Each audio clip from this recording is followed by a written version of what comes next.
Good morning. Today I'm going to be talking about training splits. Because in the last month and a half, I've been adhering to a new training regimen. I mean, much of the same exercises, but I feel that my new schedule has been yielding me better and faster results. I feel like I have more definition showing up. I have fat absolutely falling off more easily. And I'm actually getting compliments almost daily when I go to the gym talking about, oh man, you're looking so much bigger. And I lost like 15 pounds, in the past few weeks. And I mean, it fucking shows. And I think that what's really going on there is like when you drop all that body fat, it just starts exposing all that muscle tissue. You're starting to carve out all the fat deposits that exist inside those striations, making them visible, right? So super exciting stuff. But anyway, what I used to do is I used to alternate. I used to go like upper body, I'd do some shoulders and back, and then I'd hit core, and then I'd come up and I'd hit chest and, arms and stuff, and then I'd hit legs, and then I'd come back and I'd have a rest day, and then I'd come back and I'd hit some more upper body, and then hit some core, hit some legs, shit like that. And fuck, I was just all over the place, and I was just trying to come in and basically work whatever muscle wasn't sore that day, and I was trying to give my muscle groups time to recover. And that's great in theory, like it looks good on paper and shit, but it was not yielding the results that I wanted. And so I was paying attention to like what a lot of these big lifters talk about, and I started adhering to this schedule where I come in one day, I hit chest. And when I hit chest, I hit some anterior delt and I hit some lateral raises, maybe just a little trap that day. And advice from Jay Cutler himself, he says that if you hit chest and you don't feel like you're getting an adequate pump, you don't feel like you're getting a true isolation in the chest, that you should pre-exhaust your triceps.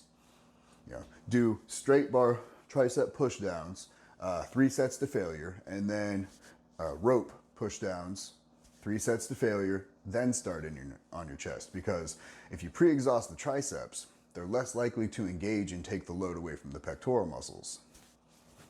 Haven't tried that yet. We got about 3 days until I go in for another chest day, and I'm gonna try it, and if it fucks me up, I'm gonna make another video and let everybody know how wonderful it is. I mean, if you don't hear back from me, then hit or miss, you know what I mean? But it's Jay Cutler. Jay Cutler knows his shit. I trust him.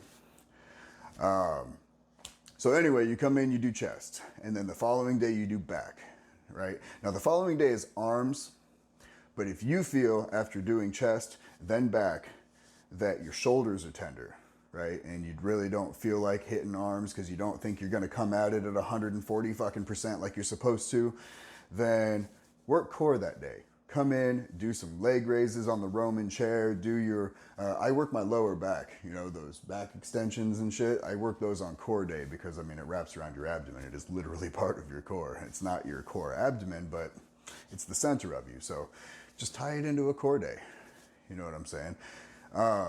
Then you come in, you hit arms, and then you come in, you hit legs, and then the following day you hit core, if you hadn't hit core after back, that is. And then you come right back in the following day on chest. Now on back day, I definitely hit calves real hard before I start back.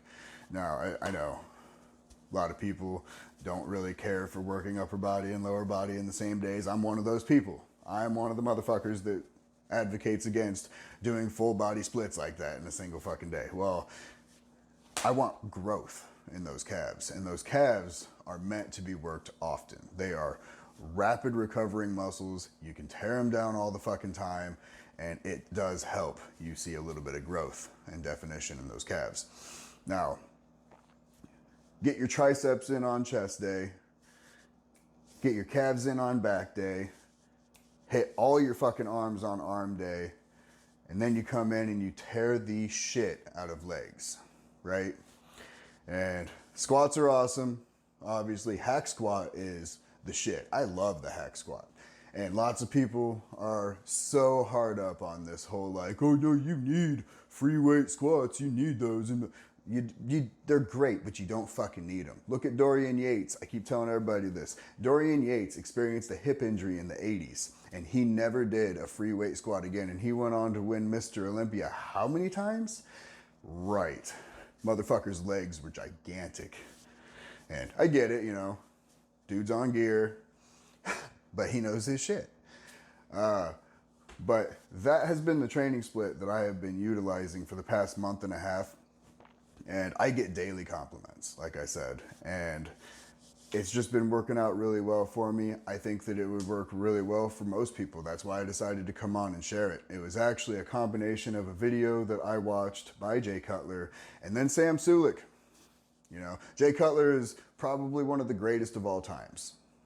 Undoubtedly, if you don't agree that Jay Cutler is one of the greatest of all times, dude, you haven't been following this world and you're not really a part of it. Sam Sulek, on the other hand, young dude, had a lot of bro sciencey shit in the very beginning. He's definitely come down off of his bad diets and he's looking great. Skin's all cleared up. Fucking body's looking better proportioned. He doesn't look so much like a balloon animal. Dude looks awesome.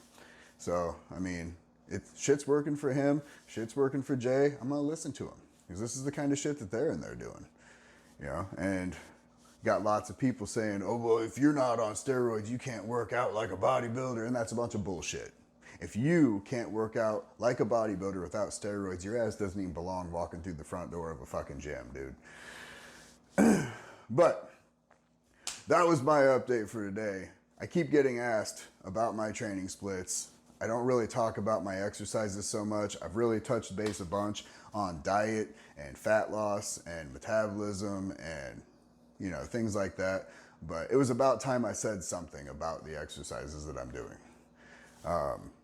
At some point, when I feel that my body is to a point where like I'm proud to show it off and shit, I'm going to start making educational videos about posture and about like real, not this bro sciencey, if you want a wider back, do wide grip pull down. Shut the fuck up. You know what I mean? But sooner or later, I'm going to get into making all those videos. And you guys can let me know what other stuff you want me to put out there. Dude, I have no problem doing the research or just making videos about what I already know. And like, it helps me too. If you ask me a question that I don't know about, that helps me educate myself. Educating myself allows me to progress and get better at this. And then I can bring better quality content to you, which is inevitably my end game goal here. And once I get through with my NASM certification, we're gonna be on our way to something a little bit more spectacular, I think. But that's all I've got for you today.